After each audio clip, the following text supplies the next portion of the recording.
নমস্কার, আপনারা দেখছেন নিউজ ওয়ান বাংলা। রথের চাকা তো গড়ালো, কিন্তু সরকারি কর্মীদের ভাগ্যের ডিএর চাকাটা কি গড়াবে? সুপ্রিম কোর্টের নির্ধারিত যে সময়সীমা সেটা কিন্তু আজ পেরিয়ে গেল, আর ঠিক সেই সময়ই রাজ্য সরকার জানালো। কি জানালো সেটা জানার জন্য পুরো ভিডিওটা একদম মন দিয়ে দেখুন। সুপ্রিম কোর্ট 16ই মে একটা নির্দেশ দিয়েছিল, জুনের 27 তারিখের মধ্যে এই যে 25% বকেয়া ডিএ সেটা মিটিয়ে দিতে হবে। কিন্তু আজ রথযাত্রা, চাকায় গতি এলো, কিন্তু সরকারি কর্মীদের যে ভাগ্য তার চাকা কিন্তু এখনো ওই থেমেই থেকে গেল। প্রায় 10 লক্ষ রাজ্য সরকারি কর্মচারী ও পেনশনভোগী অপেক্ষায় ছিলেন আজকের দিনটার জন্য। তারা ভেবেছিলেন তাদের যে প্রাপ্তি সেটার আশা হয়তো আজ ঘটবে, কিন্তু কি হলো? আজ 27শে জুন সুপ্রিম কোর্টের যে সময়সীমা সেটা শেষ, কিন্তু রাজ্য সরকারি কর্মীরা কি পেলেন তাদের প্রাপ্য যে বকেয়া তা সেই ডিএটা? না, পাননি। বরং আবারও সময় চাইলো রাজ্য সরকার, আরো 6 মাস। হ্যাঁ, একদম ঠিক শুনেছেন, আরো 6 মাস তারা সময় চেয়েছেন।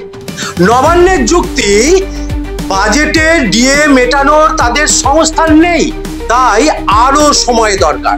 তা আর কত সময় নেবে সরকার, প্রশ্ন এখন এই কর্মচারীদের। সম্প্রতি ষষ্ঠ পে কমিশন যে রিপোর্ট, তাতে ডিএর কোনো উচ্চবাচ্য করেনি সরকার।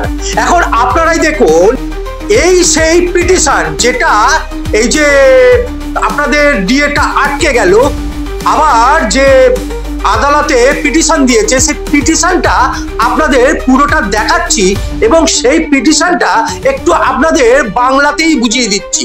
এখানে বলেছেন রাজ্য সরকার প্রার্থনা করছে আদালতের কাছে।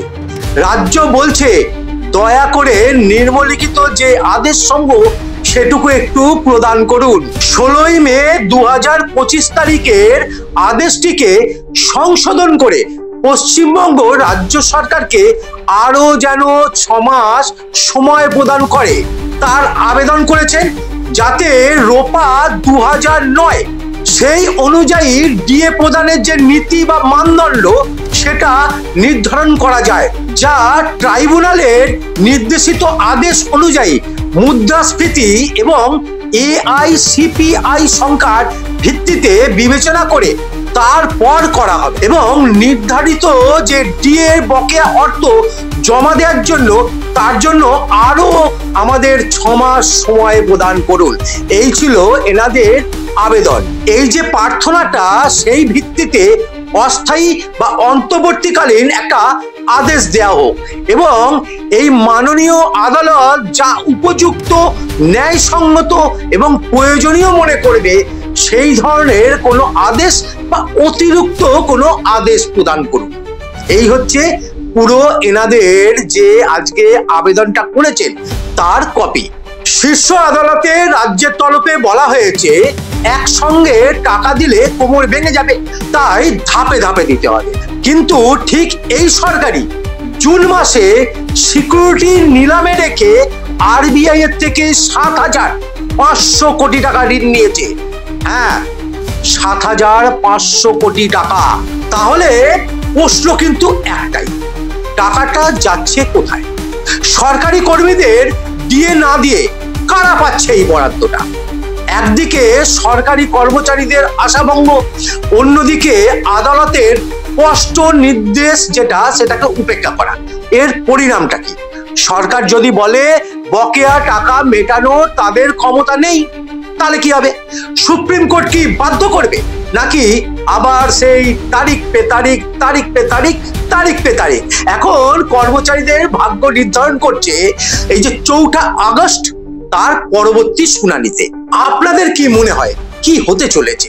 অবশ্যই কিন্তু আপনারা কমেন্ট করে জানাবেন, আর পারলে একটু শেয়ার করবেন। আমাদের চ্যানেলটাকে অবশ্যই সাবস্ক্রাইব করবেন। এই রকম আরো অনেক আপডেট পেতে আমাদের সাথে থাকুন, পাশে থাকুন, আর দেখতে থাকুন নিউজ ওয়ান বাংলা। নমস্কার।